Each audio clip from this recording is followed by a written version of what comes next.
This is an oral history interview conducted for the Witness to War Serving a Nation project at Nauset Regional High School on Cape Cod, Massachusetts. For the sake of this interview, please state your full name and community in which you now reside. William Alexander Wyman, Jr., and I live in South Yarmouth, Massachusetts.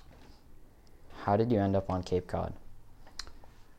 My wife is originally from the Cape, and she said once I retired from the military, let's come back to Cape Cod.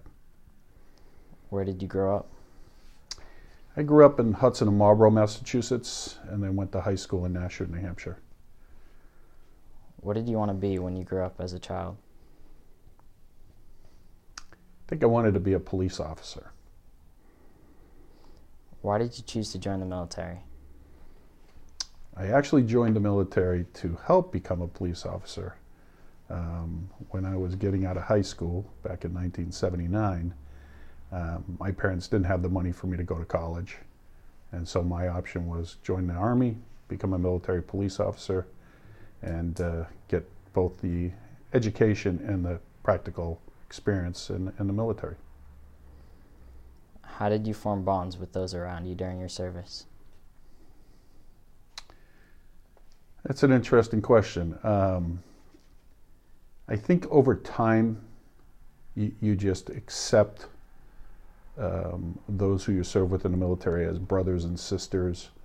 Some of those that are older than you in leadership positions become more like surrogate parents or aunts and uncles. And so your bond is more of a family, as much like on a team, any kind of athletic team or other organization. And some bonds are stronger, depending on how close you are to somebody. Other bonds are distant, just like you might have with a distant cousin or a distant relative. Do you still have any bonds? I do. I have quite a few. Who's the most influential person that you met during your time serving? Most influential? I would have to say it was probably a commander I worked for back in 2004 in Iraq. At the time, he was Lieutenant Colonel Gary Valesky. He was the battalion commander of an infantry cav unit that I was supporting. And he took me under his wing, gave me a lot of advice, gave me some corrective actions at times when I needed it. But I got to stand by and witness firsthand how a leader is able to motivate others, but also how others gain respect for a leader. And I had been in the military 25 years at that point, and probably he was the most influential in my career from that point on to when I retired back here in August of 2019. What was an average day like for you in the military?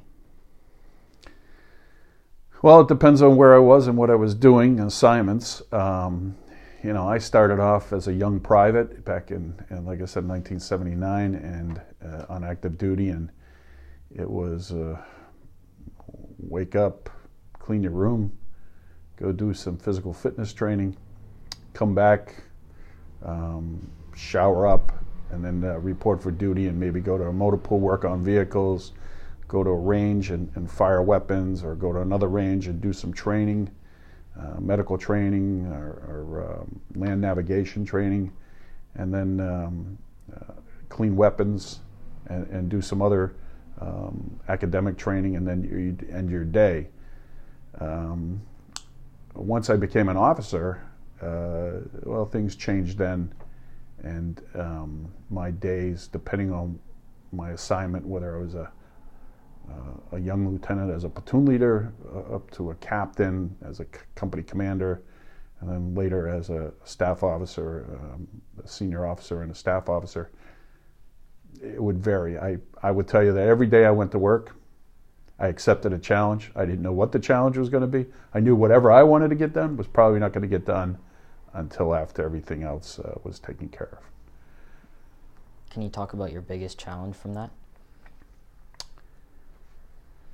I think the biggest challenge for me was making time for myself. I was more apt to focus on the mission, the job, the task, the duties given, and get those done to an acceptable level, not only that I wanted, but whoever was tasking me with them, so that I wouldn't have to do them again. And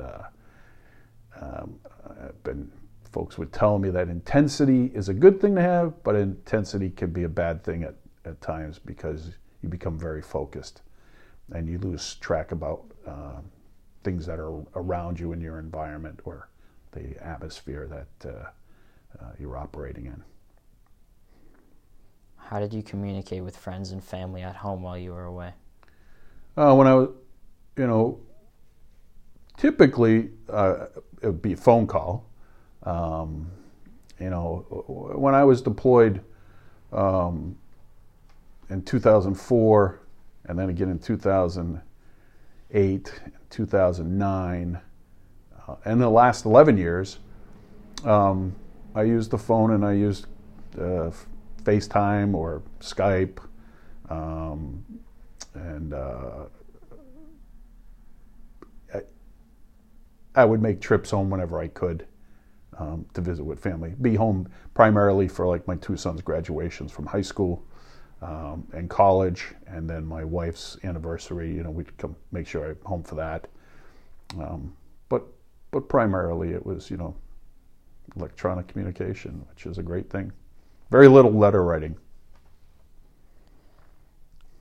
What did you miss most about civilian life while you were serving? Well, I had a unique opportunity. As I said, I spent the first 3 years of my adult life after high school in the military. I got out and then became a police officer. But I was also in the National Guard and the Army Reserve during that period of time. When I had to report for military duty, there were things I missed, birthdays. I might miss family events.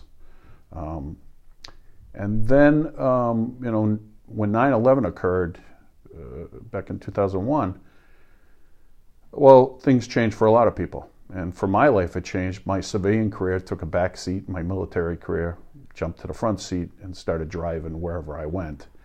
And it controlled my life and my family's. And I think probably the most significant thing I missed was family time.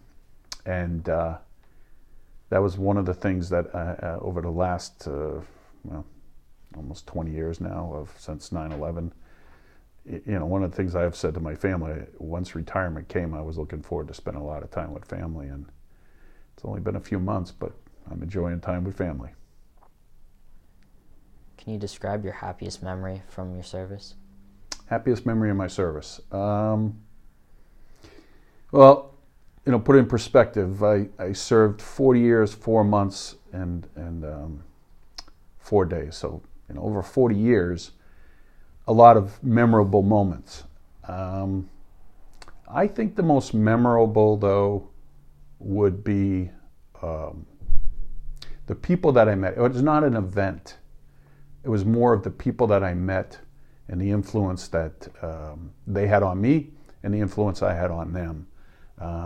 I think going to others' promotion ceremonies, their retirement ceremonies, family events, significant event, maybe a birth or a wedding, a dinner, maybe even lunch or breakfast, or an outing. I think that those were the most memorable events that I can recall of serving over that period of time. Can you describe your darkest memory from your service? Yeah, I can describe that. Darkest memory? Probably witnessing the negative effects that war has on people.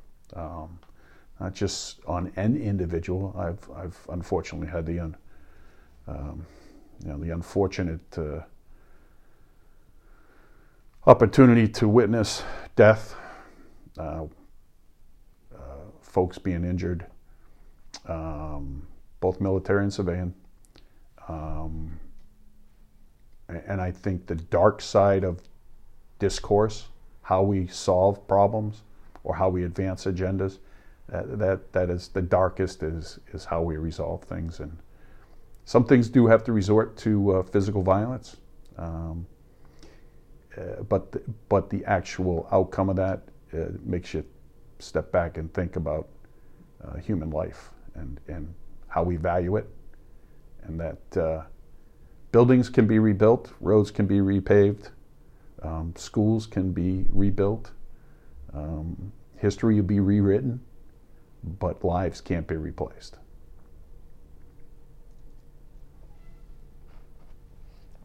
What was the most dangerous or challenging aspect of your occupation? I think the most dangerous or the most cognizant part of serving in the military is knowing that at some point you may be called to do what you're trained to do. I went for 25 years in the military, not having to go to war or combat or to a hostile environment. And then, like I said, 9/11 changed a lot of things. And here I was, 25 years in the military, and enjoyed serving part-time. And then, just timed my unit, got called up and told, you're going to Iraq. And I ended up in one of the worst places in Iraq, a place called Sadr City in 2004, which was probably the most dangerous place to be besides Fallujah or Ramadi, Iraq. And I remember distinctively telling my family, and everybody worries, I think I'm going to be fine because I've been trained to do this. The folks that I was going with had been trained to address any issues that they may face. The uncertainty, well, we didn't know what that was going to be, but I think knowing that the military provided me with the best training possible, the best education possible, and the best people around me, I felt pretty comfortable. But I always knew that there was that chance that uncertainty could happen, and I just hoped that if it did, the outcome was a positive outcome and not a negative outcome. But for some people, that's not the way it happens. Can you describe your first time in a hostile environment? Yeah, it's kind of comical at times when you think back about it, but we landed in September 23rd, 2004. We landed in Balad Air Force Base, myself and about 70 other folks. We had heard from other unit members who had gone before us what to expect. Here it is about 3 o'clock in the morning. We had just spent a very long flight from North Carolina through Germany to Iraq, sitting sideways on an airplane, cramped in with a lot of gear. And we got off the airplane, and I asked, where are we going from here? And they said, well, you're going to get on a couple of helicopters, and we're going to take you down into Baghdad, Iraq. Great. Do we get any ammunition? Do we get any kind of orders or any kind of briefing or anything? Nope. What we need you to do is get all 70 people together, and there's 2 helicopters out there on the airfield, and we need you to load up with your bags and them on them in the next hour. Okay, we loaded up. As soon as we got up in the air, the 2 helicopters started receiving small arms fire from the ground, with rounds hitting inside the helicopters. We were able to get out of the area, flew to our destination, and landed. And it was pitch black. a lot of dust flying around, and I recall getting everybody off the plane, the 2 helicopters, telling them to set up a perimeter, and talking to the 2 helicopter pilots about what was next, and they said, well, somebody will be here to pick you up. And as I'm running around getting people positioned, somebody taps me on the shoulder and says, sir, it's okay, we're here to pick you up. This is a safe area. And I was like, who the hell are you? And next thing I know, there's a whole bunch of headlights pointed down on top of us from vehicles, and they're like, don't worry about it, it's okay, you can call everybody back in, let's start loading up and let's go. Go where? Well, we'll take you to the next location. We loaded up, and about an hour later we landed, after a convoy, we landed in this other location and unloaded our vehicles, and we're told, well, you're staying here for the night. Well, about an hour after getting settled, we're sitting and overlooking a pond, and there was a beautiful palm tree and a crescent moon, and I looked at this other guy that was with me and I said, I got to tell you, this is the most beautiful evening I've ever seen in my life. And he just looked at me and he said, you must be crazy. We're sitting in Iraq. And I said, yeah, but look at that moonlight, look at that water, and look at that crescent tree, that palm tree there. It's beautiful. It's like a postcard. That's probably the most memorable moment of being in a hostile zone. Now, there are other things after that, but that night is going to stick with me for a long time, of how comical it can be, but how serious it can be at the same time. Can you describe more about Sadr City? Sure.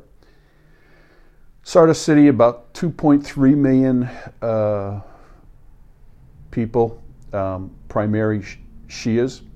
Saddam Hussein had established it back in around 1971, 72 era.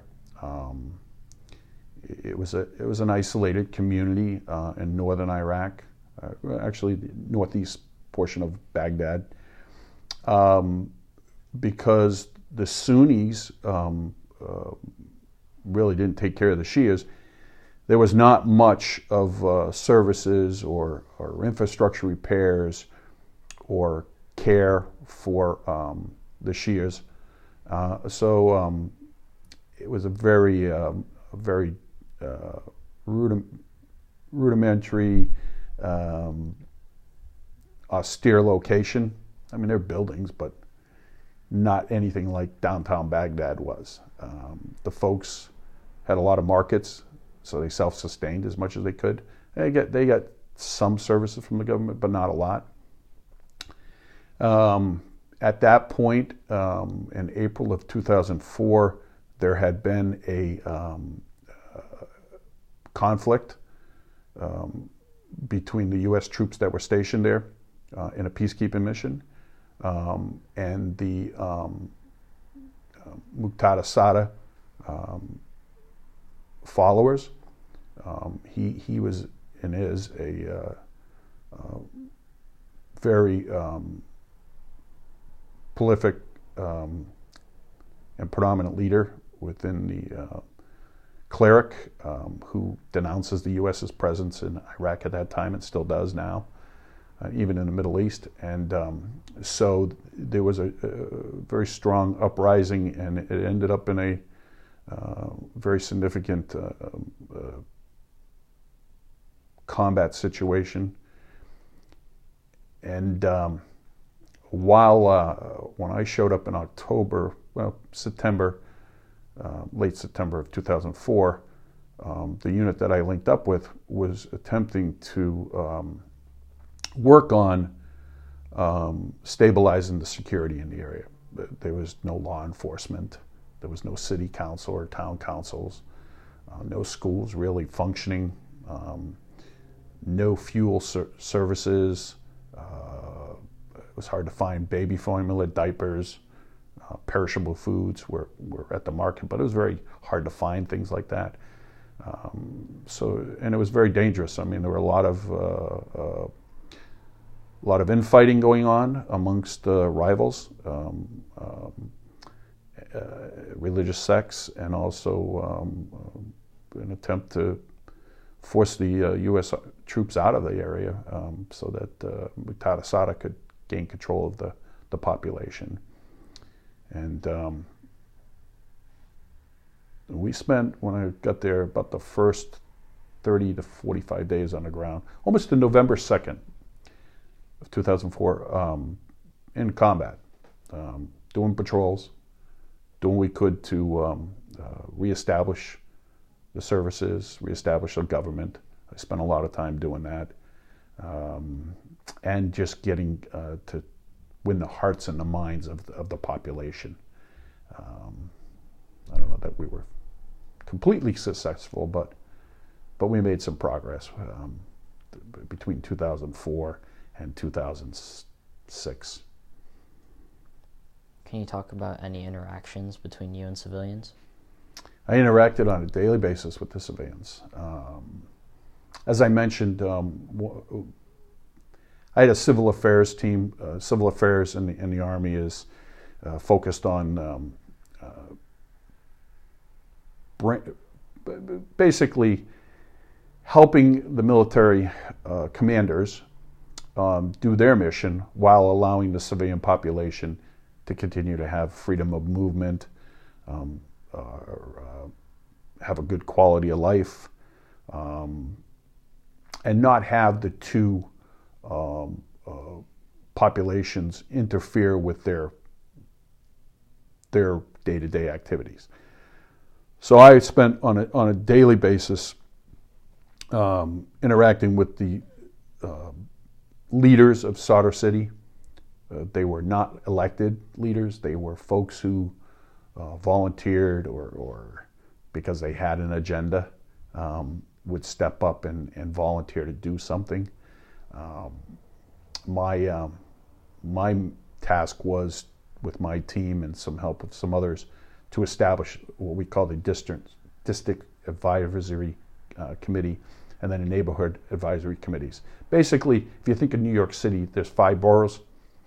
Sadr City is a borough of Baghdad, and we were trying to establish a borough council and wards within the borough,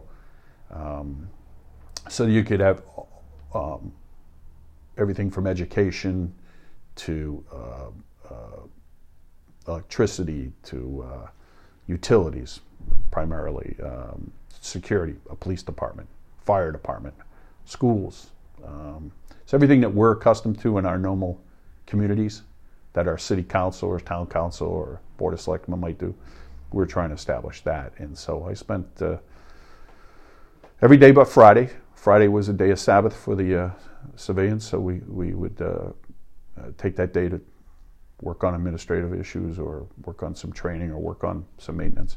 But the rest of the week was spent out in the community and on patrols or in meetings or meeting with folks and trying to gain their support. Can you describe your living conditions specifically in Iraq? I can. It was in a concrete building that was used as a maintenance bay originally by the Iraqi army. We were on a very distant outpost. We had a mess or dining hall that was made out of a tent. We had some pretty good food. It was shipped in at times. But showers were far and few between. Laundry was once a week. You had to put it in a bag and ship it off. Didn't have TV. If you had access to a radio, it was a satellite radio. I didn't spend a lot of time in my room. I spent a lot of time either out in a Humvee or in a Bradley fighting vehicle. It's like a track vehicle. Or up in the headquarters building, working on reports or briefings, giving briefings, or sitting in a meeting. Can you describe your transition back from that into civilian life? Yeah, so I came back in August of or July of 2005, and as I was coming back, everybody has a plan. Some people are going to go right back to work. Some people are going to do nothing. Some people are going to go on a trip with their family. I talked to my family and I said, I'm going to take 45 days and do nothing. I'm not going to go right back to work in my civilian job. I'm not going to go on a vacation. I just want to come back and I want to relax and integrate and get to reacquaint with my family and just decompress from my experience. And that's exactly what I did. I came back and I spent 45 days of just enjoying the little things in life that you take for granted and doing some things around the house. And then I went back to work and my civilian job and back in the reserve status with the Army. What was hard about that transition? I think having worked about 20 hours a day for better part of 9 months and then not having 20 hours of activity, I found it difficult to adjust my schedule. It didn't take long, but you know, if you're use an analogy, if you drive a car 60 miles an hour all the time, but then you come off the highway and the road way says 25 miles an hour, pretty soon, initially you're going to find yourself still doing 60, maybe 45 miles an hour in that 25-mile zone. And you're going to realize that can't happen. You're going to get stopped. You're going to get a fine. You're going to get, something's going to happen, an accident. And I found myself recognizing that when I needed to calm down, when I need, time-wise, that it was okay to go ahead and just sit and read the paper, read a book, watch a football game or baseball game, or just sit there and enjoy a fire and watch with the family and just have a conversation. I didn't need to go like I was for that period of time. If you could go back and do it all over again, what would you do differently? Or would you do anything differently? I don't know that I'd do anything differently because I don't have any regrets about what I did for 40 years.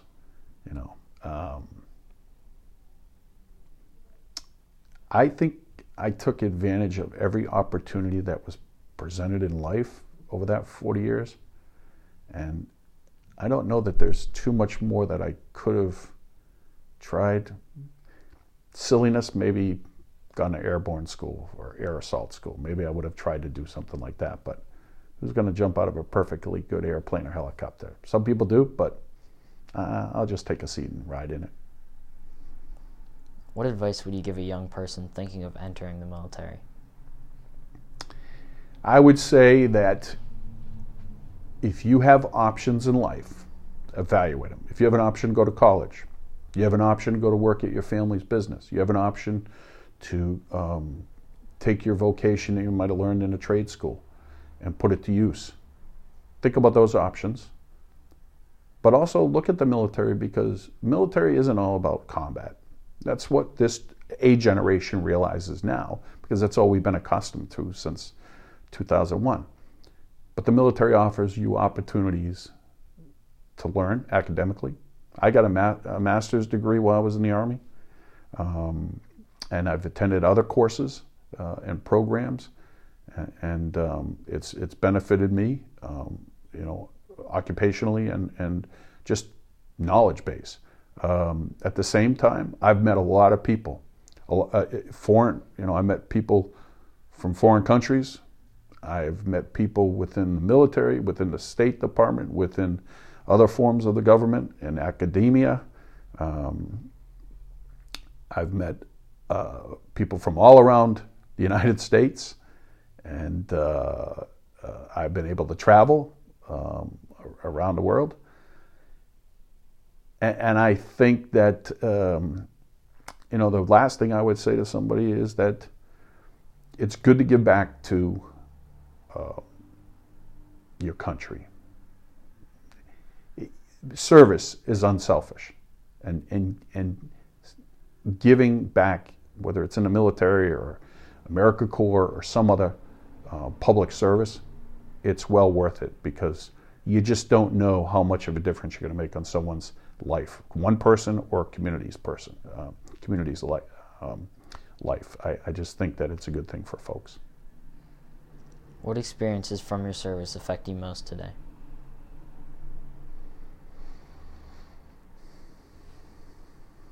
I think that maturity is one thing you learn very quickly. I think responsibility, accountability are two things that you don't ever lose, and you appreciate what that means. You know, when you're given responsibility to do something, or you have responsibilities or obligations. But then also, when things don't go right, you stand up and say, you know what, maybe I didn't do things the way they should have been done, or maybe I could have done better. I think another thing is perseverance. When you think you're at your worst moment in life, there are other people that get it worse. And you're going to get through it. You're going to get through it because you believe you're going to get through it, because there are people around that support you. You're going to get through it.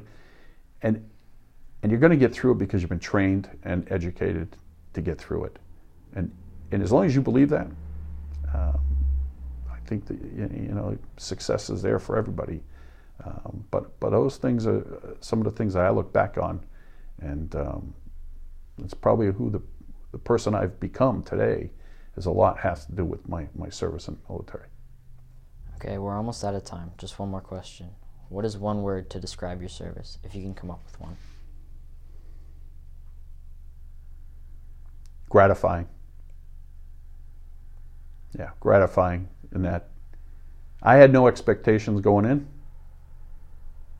and as time went along, I didn't have expectations of what life would bring, but I told you, I went in as a kid who parents didn't have money for college.